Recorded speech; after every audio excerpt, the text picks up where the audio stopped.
Foi começando aos poucos, com uma mão ou uma perna em posição diferente. Depois a cabeça olhando pra cima ao invés de pra baixo. Aí um dia ela apareceu em outro quarto. Ela estava se movendo sozinha.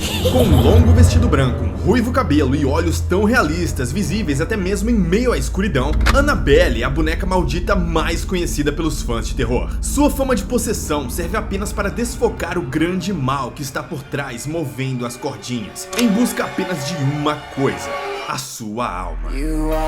Eu sou o Wes do Cinemania e mais uma vez, maníacos, sejam muito bem-vindos à Trajetória. E desta vez abordando todo o trajeto, da origem até o seu último destino, da boneca Raggedy Ann. Ou melhor, Annabelle Mullins, ou Annabelle Higgins, ou até mesmo Malthus, o chifrudão por trás da assombração. Então me acompanhe nesta jornada, lembrando que o seu like é sempre necessário, então deixa o gostei, tá? Porque isso é muito importante para ajudar no engajamento do vídeo. Preparados? Então, se intera. Load up on guns and bring your friends. Muita hora nessa calma. Antes de adentrarmos aos eventos dos filmes, é importante destacar a origem da bonequinha que não sabia brincar. Sua trajetória, ao contrário do que podemos pensar, começa em 7 de setembro de 1915. Minha avó era virgem. E se ela fosse americana, provavelmente brincaria com uma Raggedy Ann, o modelo da boneca original, um brinquedo famosíssimo na década de 15 e patenteado lá mesmo. Uma boneca super normal, com os cabelos castanhos avermelhados e com o nariz em formato de triângulo, que uns anos depois ganhou um irmão, o Raggedy Andy. Ambos ganharam uma série de livros escritos pelo seu próprio criador, o Johnny Gruelle. Que fique claro que tudo de ruim que acontecer daqui pra frente é culpa dele. A boneca foi comercializada a rodo lá fora até chegar nas mãos dos Warren em 1968. Uma estudante de enfermagem possuía uma dessas bonecas e depois de supostos acontecimentos demoníacos, envolvendo a dita cuja, claro, Ed e Lorraine Warren decidiram prender a boneca naquele covil cheio de poeira, afirmando que o raio da boneca era portadora de um espírito maligno. Até hoje tá lá, desgraçada, eu acho que foi injustiça. Só que essa não é a Annabelle. O visual da personagem no filme é estilizado. Claro que não é uma boneca convencional, ela é muito mais gostosa, realista. Ela tem uma franja de emo. Ela usa um vestido branco com detalhes de renda e um laço vermelho na cintura. Às vezes uma avental, basicamente uma empregada, completamente amarrotada. Por isso que o espírito fica pistola, ele fica preso um tempão nesse lugar quente, dentro dessa boneca vestida com uma cortina geral, né? Todo mundo anda amassado, mas isso era anos 40, quando não existia a Insider, maníacos. E pessoal, depois que eu descobri a Insider, eu não preciso mais passar 3 horas engomando camisetas.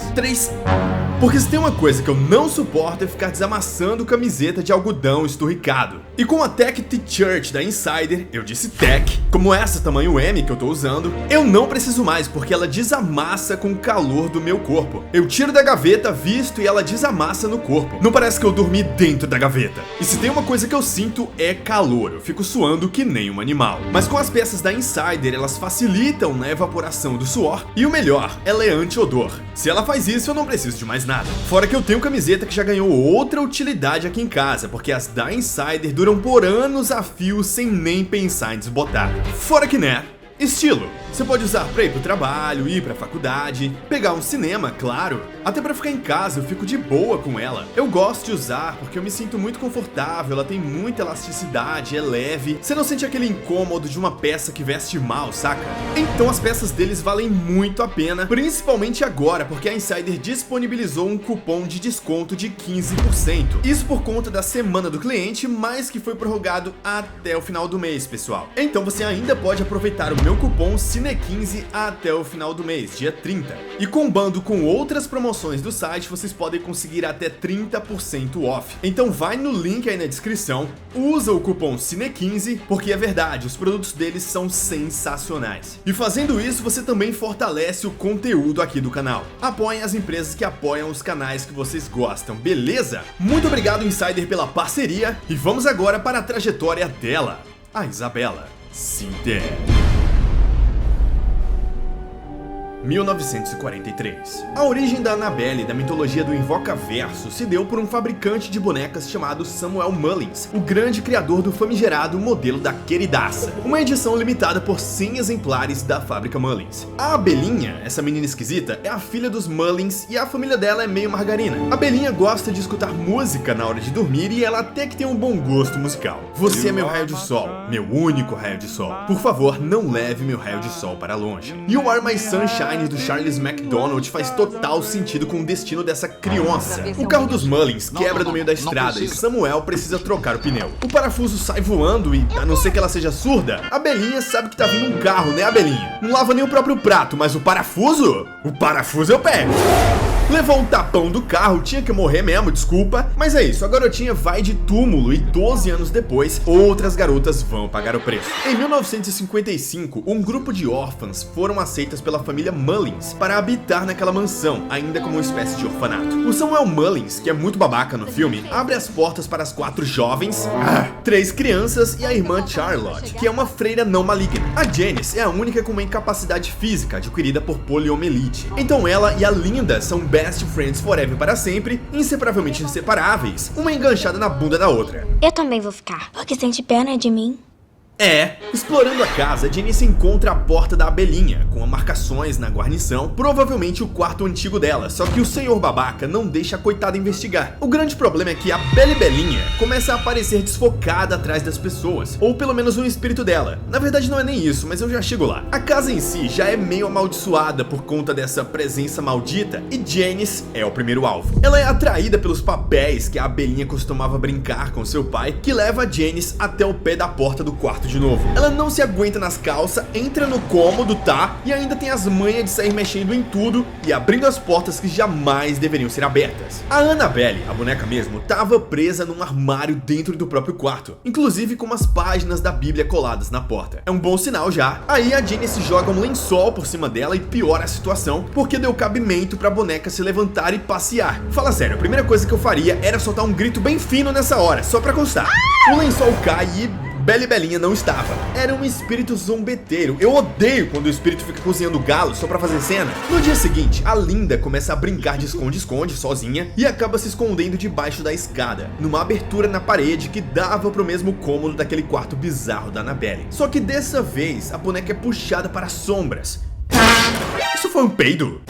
A senhora Mullins, curiosamente, possui o rosto coberto por uma máscara de porcelana, o mesmo material da boneca, e um sino de vaca no pescoço pra avisar quando ela tá chegando. Mas até que ela é gente boa. Annabelle e a Abelhinha têm uma foto juntas penduradas no meio de um corredor. As fotos são as coisas mais bizarras desse filme, porque primeiro a freira aparece numa foto com a Charlotte, assunto pra outro vídeo, agora o olho da criança na foto brilha no escuro. Eu suspeito que a Janice tem algum problema psicossomático pra querer entrar constantemente no quarto da Annabelle. A Linda eu nem digo nada, porque até que ela é comportada. Tu quer morrer, né? Janice folheia o que parece ser um diário e encontra uma folha escrito: "Hoje eu voltei pra casa". Tudo indica que o cão habitava e ainda habita nesse quarto. Só não entendi os duendes do Chapolin Colorado. E fica nesse vai e vem, o que transforma esse filme em um filme de casa assombrada. A Belinha fica aparecendo o tempo todo na janela do quarto. Oi. Cara, real, como é que tu não grita? Vai, faz amizade mesmo. Vai que ela é uma criança que pinta. Pergunta pra ela se ela pinta com seu pinto. O que você quer? Sua alma! O demônio que possui a Annabelle aparece parcialmente pela primeira vez nessa cena, cronologicamente falando, claro. É bem legal, só que depois ele vira uma sombra esquisita. Parece aquela sombra do Atividade Paranormal 5 ou dos filmes da Dark Castle. Ele se manifesta de diversas formas, eu já chego no Malthus. Espera a tua vez, ô Dagaia. Rola a cena da cadeira na escada, que é uma cena bem legal, apesar de ser rápida. Só ficaria melhor se o Demon aparecesse na sua forma plena, e não com essa pirralha insuportável. Quando a Annabelle aparece como uma criança, Annabelle eu não gosto. Eu acho que não funciona tanto. Mas vamos subindo. Quer dizer, vamos seguindo. Depois que o demônio se revela, suas aparições ficam cada vez mais constantes. Note que a Annabelle quase nunca tem ações próprias, mas é sempre movida pelo espírito maligno. Na verdade, o espírito maligno sai movendo todo mundo. Ele Ele, em forma de freira, joga a Janice no celeiro sozinha, e o bicho tá pistola. A Bela e Belinha, naipe caranguejeira, avança igual um cachorro em cima da Janice e cospe cocô na boca dela. Aí já era. A Janice fica possuída. O Samuel Mullins fica surpreso por saber que mexeram na boneca Annabelle. A casa é tua e tu veio saber agora. A própria boneca aparece na mesa de jantar com o papelzinho da brincadeira. Só que ela mesma nunca faz nada de fato, que é meio boring. Tudo quem faz é o hospedeiro, no caso, a Janice, que aparece completamente invocada pelo mochila de rodinha. Ele estraçalha os dedos do Mullins, mas gritar? Pra que gritar, né? De noite, a Linda rouba a Annabelle com o objetivo de jogá-la no poço. É literalmente o poço da Samara, onde a galerinha vai entupir esse poço. Uma pessoa do inferno tenta puxar a Linda pra dentro do buraco, mas a Charlotte faz o desfavor de salvar essa alma. A boneca reaparece no lugar da Janice lá na casa de volta. Ela é rápida, e é aí que a irmã Charlotte fica fumada. A Esther Mullins agora vai ter que abrir o bico sobre o que tá acontecendo. E finalmente temos a revelação do que aconteceu após a morte da menina esquisita. Os Mullins perceberam alguns poltergeists pela casa, que provinham da abelhinha, como a You Are My Sunshine tocando na vitrola do além. O espírito safadinho, ou demônio melhor dizendo, estava querendo uma desculpa para usar a boneca como receptáculo, prometendo trazer a filha deles de volta. E é o que acontece. Quer dizer, mais ou menos, porque pouco a pouco eles começam a ver a Bela e Belinha parada no canto, depois correndo pela casa. Ela acha super normal ter uma criança morta correndo pela casa. Annabelle? É o capeta, minha senhora! Enfim, nós sabemos que não era a Annabelle, e sim Malthus. O famoso Mateus. Se estivéssemos tratando da demonologia, não é o caso, mas se estivéssemos tratando, Malthus seria basicamente uma pomba. Merda é essa? Obrigado, amigo. Um conde do réu que comanda legiões por esse lugar de paz e é um demo que manja das armas. Mas esse corno aqui não tem nada a ver, então disfarce. No Invocaverso é um demônio meio genérico. Genérico não, né? Mas ele é relativamente subalterno de outra criatura mais forte. Entretanto, ele usa a Annabelle como um canal para brincar com as suas vítimas e roubar as suas almas. Detalhe, ele não possui os objetos, ele só consegue movê-los. Mateus pode apresentar-se como um ser visível ou invisível, pode se translocar para lugares diferentes, como uma massa de fumaça preta,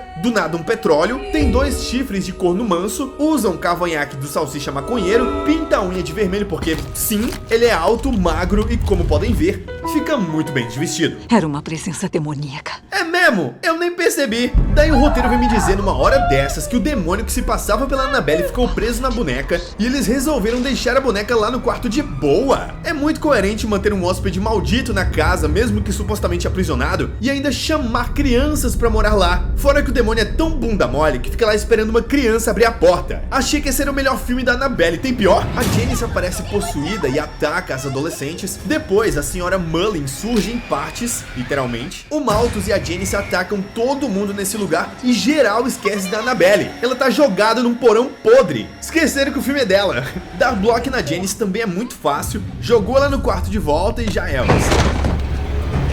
A cena delas do lado de fora, eu jurava muito que essa casa ia explodir, seria cinema. Poxa, que a direção do David Sandberg é muito boa. É, mas no roteiro o filme deixa muito a desejar. Ele praticamente não apresenta nada de substancial na trama, exceto pelo final. A Janice acaba fugindo por um buraco gigantesco, deixando Annabelle por lá. O padre benze a casa e acaba resolvendo benzer a boneca também, dizendo que ela foi só um canal pro maligno e que agora a boneca é só uma boneca. Nunca critiquei.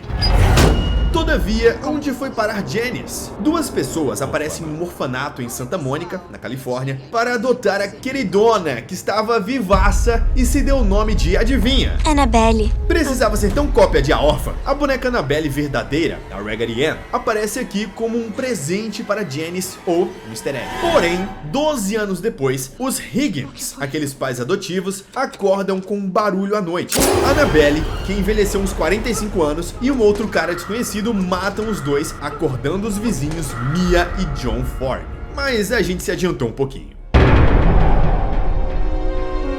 Mia e John são amigos dos Higgins, vizinhos e da mesma igreja, mas o John comenta que a tal filha dos Higgins, quando virou adolescente, tinha que ser, abandonou os dois e fugiu com um grupo de hippies. Mia está grávida e John está prestes a entrar na residência do curso de medicina. Se não fosse por essa mulher, esse filme seria um filme, mas não dá. Essa Mia nossa, ela é muito tanto faz, tá ligado? Mia é uma colecionadora de bonecas e John lhe dá de presente uma Annabelle, a Annabelle, a que faltava na coleção dela. Agora sim, os Higgins Higgins acorda no meio da noite e rola aquele ketchup na parede, o que acorda a Mia. Depois que o John descobre o que rolou na casa deles, a Janice / Annabelle aparece dentro da outra casa e pega a boneca nos braços. É muita coincidência a boneca ter ido parar justamente nas mãos dos vizinhos dos pais adotivos da Janice. Mas beleza, pelo menos a gente sabe quem é essa personagem que ninguém entendeu nada quando saiu o primeiro filme. E ela sempre aparece falando sua clássica frase: "Eu gosto da sua boneca". Muita gente diz que é um filme fraco, mas olha isso, tem facada na barriga dela, bicho.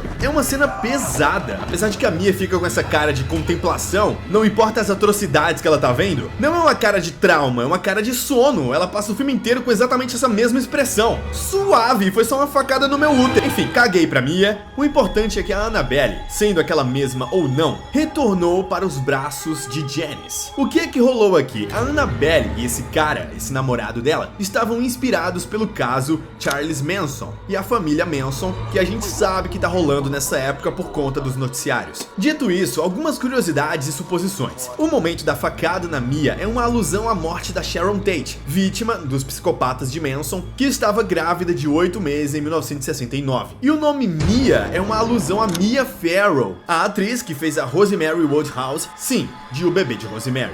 Fora que o nome da atriz da Mia é Annabelle Wallis, mas isso é fortuito. Annabelle / Janice comete suicídio no quarto da Mia com a boneca no braço. Um pingo de sangue cai no olho da boneca e daí, já viu tudo, né? Se a Mia já era chata antes, agora ela fica cada vez mais depressiva e sonolenta. As coisas paranormais começam a acontecer com ela e a boneca começa a se translocar novamente. Resultado, o John joga ela no lixo. Adianta alguma coisa? Claro que não. A coisa mais ameaçadora que acontece é a pipoca pegando fogo, incendiando a casa, e a Mia tendo a perna puxada pelo cabrunco. Tudo certo. No hospital, ela acaba tendo o bebê, a Lia. Mas, pelo medo de voltar pra casa amaldiçoada, os dois acabam se mudando pra esse novo apartamento. Tudo bem que você tá passando por problemas e assombrações, o demônio está na sua casa, mas nada justifica ser insuportavelmente mal educada com as pessoas, né, Mia Khalifa? Que saco! Deve ser difícil pra você. O John chegou. Beleza, Annabelle acaba retornando para as mãos dessa mal encarada e ela decide colocar de volta na coleção. Apesar dessa história meio morosa, uma coisa que a direção desse filme tem, e que o segundo já meio que caga, é a sutileza no paranormal. Como nessa cena do LP voltando a tocar e dá pra ver aquela sombra passando no vidro do móvel, na parte esquerda da tela. Detalhe, piscou, perdeu, mas é tenebroso. A Annabelle criança volta a aparecer nessa cena também. Uma cena bizarra essa da porta.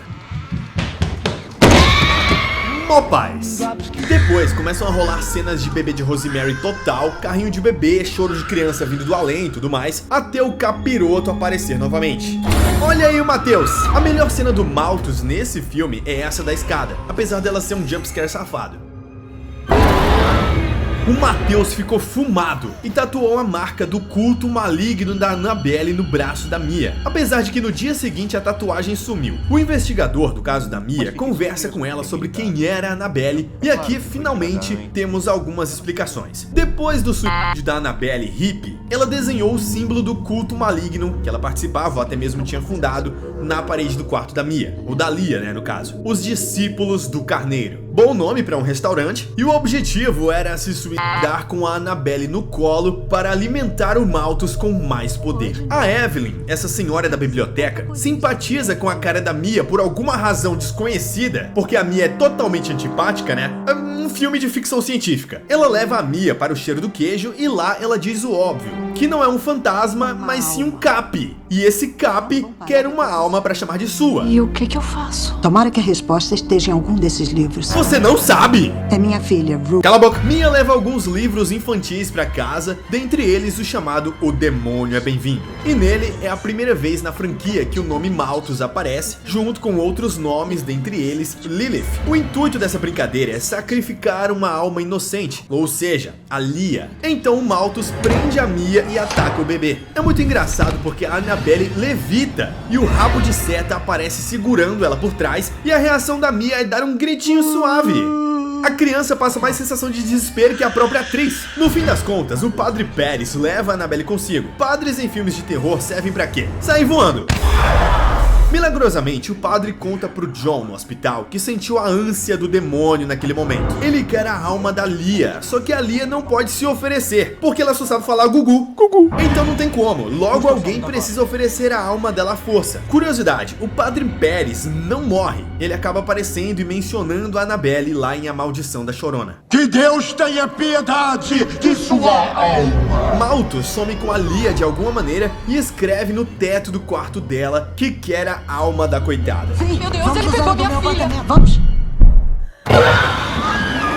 Desesperada, a Mia espanca a boneca no berço, mas acaba descobrindo que era a própria Lia. E depois descobre que não era mais, é uma confusão. No fim, a Mia vai oferecer a própria alma no lugar da alma da Lia. Tecnicamente, a alma de um bebê seria melhor, mas pelo visto ele aceita a alma de qualquer um. Mia quase consegue se jogar da janela, só que do jeito que ela é lenta, a Evelyn se sacrifica, salvando Lia e os seus pais.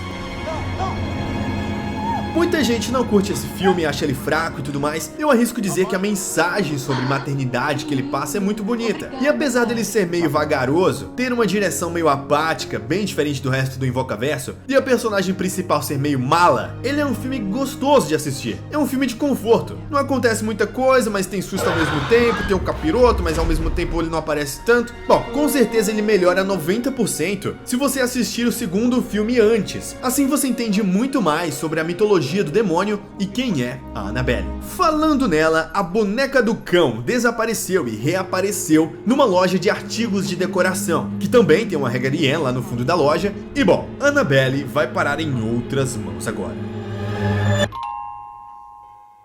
Annabelle tem uma participação breve em Invocação do Mal, depois que uma senhora compra a boneca naquela loja. A senhora é a mãe de Debbie, que é enfermeira junto com a Camila. As duas mulas foram falar com a médium, que passou informação errada, dizendo que uma garotinha chamada Annabelle morreu no apartamento delas e queria entrar na boneca. Mentira do diabo. Certa noite, quando elas chegam em casa, escutam uma manifestação paranormal em um dos quartos, inclusive com escritos no teto com giz de cera, do mesmo jeito do primeiro filme. Então elas pensam que a Annabelle é a responsável por isso, mas os Warren já cortam dizendo que se trata de um cabrunco. Se a boneca for destruída, simplesmente pode dar uma merda muito grande pro lado deles. Então os dois levam o brinquedo embora.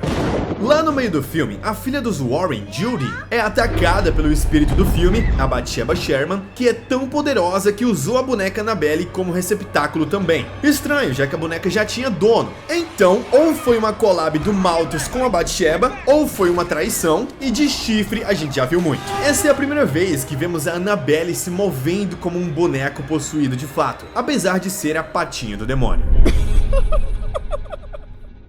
1971. Depois de levarem a boneca da casa de Debbie, Ed e Lorraine estão voltando pra casa com a Annabelle no banco de trás. Eles estão perdidos no meio de uma estrada cheia de neblina, precisam dar a volta depois de um acidente meio suspeito na estrada e minutos depois param pra consertar o motor justamente do lado de um cemitério. Rapidamente, umas paradas bizarras acontecem. Aparece um espírito atrás da Lorraine que fala a frase da Annabelle e em seguida a boneca começa a atrair espíritos do cemitério pra perto do carro e controlar até um caminhão aleatório que aparece. Espíritos assim, bem Scooby-Doo, né? Mas acontece. Na residência dos Warren, a Annabelle recebe uma reza braba, mas eles sentem que não vai adiantar muito. A ideia foi usar um armário de vidro que os dois ganharam da Igreja da Trindade antes dela ser destruída. E foi assim que a Annabelle foi parar naquele armário. Tem meio dedo de vidro impedindo o demônio, parabéns! A história agora se concentra na Judy Warren, que vai ficar com a babá Mary Ellen enquanto seus pais viajam para resolver um caso. Entre a Judy sendo perseguida pelo espírito de um padre no colégio e adolescentes no mercado, a trama mais interessante é o bullying que a Judy sofre porque as pessoas descobriram o que os pais dela fazem. Fala pra gente se dá pra pegar doença de fantasma. Não dá. E como você pegou? Daniela, a amiga da Mary Ellen, é uma personagem que parece se interessar pelas coisas ocultas por nada. Ela aparece na casa dos Warren, faz amizade com a Judy e mete a fuça onde não devia. Porque ela simplesmente quer. Ela encontra a chave do quarto maligno de trás de Jesus e entra na coleção de objetos malditos. Na real, ela queria falar de alguma maneira com seu pai, que morreu recentemente, e não consegue. Pai? A única paranormalidade veio da Annabelle batendo a testa no vidro do armário. Antes fosse só isso, mas não! Essa cara de bolacha decide abrir a porta e pegar na boneca. Ela deixa a Annabelle cair no chão. Mexeu com a boneca do capeta, já era. Mary Ellen vai atender a porta e adivinha quem aparece na sacanagem? Belibelinha! E então várias coisas vão acontecendo. Primeiro, a Judy é atacada por uma noiva satânica, mas consegue alcançar o crucifixo e, pelo visto, crucifixos resolvem tudo nesse filme. O Bob das Bolas... Bob das Bolas? Sim, é isso mesmo que você tá pensando. Aparece tocando violão pra impressionar a Mary Ellen. Ele é um personagem meio bobão, pretendente da Mary Ellen, mas ele é atacado pelo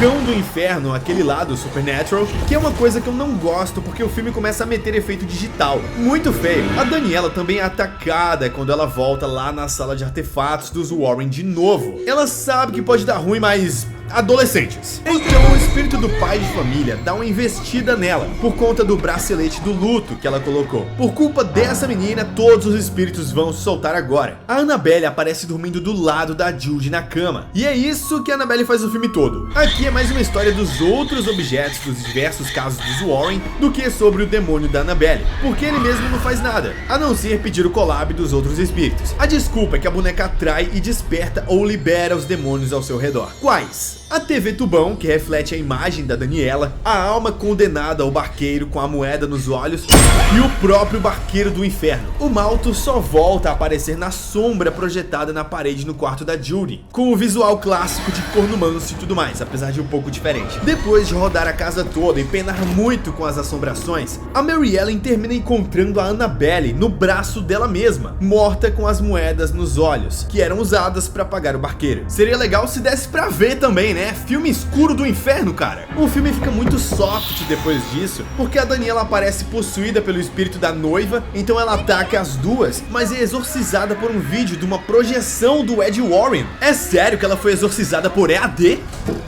Depois o Malthus impede a Judy de enfiar a Annabelle no armário de vidro. O efeito digital dele literalmente sugando a alma da Judy é ruim demais. Pra piorar, tendo a alma sugada, ela consegue alcançar facilmente um crucifixo e queima a testa do Malthus. Uma criança, beleza que é filha dos Warren, mas ainda assim uma criança conseguiu fazer tudo isso com o suposto Conde do Inferno. Essa demora entregou que ele suga as almas com a internet 4G da Vivo. O final é simples, elas prendem a Belinha no armário de volta na base do Pai Nosso e no fim das contas não rolou nenhuma morte, nenhum arranhão em ninguém. Zero mortes. O Bob das Bolas meteu porrada no cachorro do inferno com um violão e a Daniela voltou do nada, pimpona. Estou aqui para salvar vocês, vim empurrar essa porta. De todos os filmes, esse é o mais bobo, com certeza. Sabe uma coisa que eu acho sem noção por parte dos personagens mesmo? É que, velho, ninguém aparece no aniversário da Judy, porque os pais dela são os Warren. Fala sério, seria muito maneiro curtir uma festa na casa dos Warren. Eu iria pra casa deles numa tranquilidade. Eu queria ser filho deles, quanto mais ir na casa deles e comer salgadinho. Só que as pessoas aparecem, inclusive a Mary Ellen namorando o Bob das grandes bolas. Que fofinho, sempre shippei. A Daniela resolve o assunto dela com o pai, sobre ela se sentir culpada pela morte dele num acidente de carro, que é uma cena bem bonita, com a Lorraine e tudo mais, passando a melação pós-filme. Já que a trajetória da Annabelle encerrou dessa forma ok, o filme encerra com uma homenagem a Lorraine Warren, que faleceu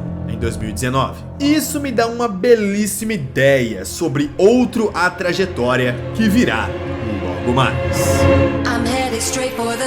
Então é isso, a trajetória de Annabelle concluída por enquanto, e posso dizer que é uma franquia no mínimo coerente. Não é de todo ruim, ela é bem divertida pra falar a verdade. Eu tive a ideia de fazer esse vídeo depois que eu decidi reassistir o primeiro filme. Foi uma péssima ideia? Em partes, eu até acho ele um filme de conforto e polêmica. Dos três, ele é o que eu mais gosto. Fiquei maluco? Já tenho uma perturbação mental, mais uma não vai fazer diferença. Esse foi um vídeo muito mais focado na personagem central do que em todos os outros detalhes da história. Isso fica realmente para o review do Maníaco. Então a proposta do A Trajetória é contar todo o percurso traçado por determinado personagem dos filmes de terror. Gostaram? Se você gostou, não esqueça, deixe o seu like para ajudar no engajamento deste vídeo e inscreva-se no canal caso não seja inscrito para não perder os próximos reviews, reassistindo e A Trajetória. Não esqueça também do seu comentário. Comenta aí, Belinha. porque assim eu vou saber que você assistiu até o final. E se você tem interesse em receber os vídeos antecipadamente, bem como ter o seu nome e a sua foto creditados aqui no final do vídeo, considere ser um membro do canal, porque assim você recebe esses benefícios e me ajuda a manter o Cinemania de pé. E você também pode, claro, contribuir via Pix, tendo seu nome creditado aqui no final também. Muito obrigado a todos vocês, em breve eu volto para mais um vídeo e até a próxima. With the lights on, it's less dangerous.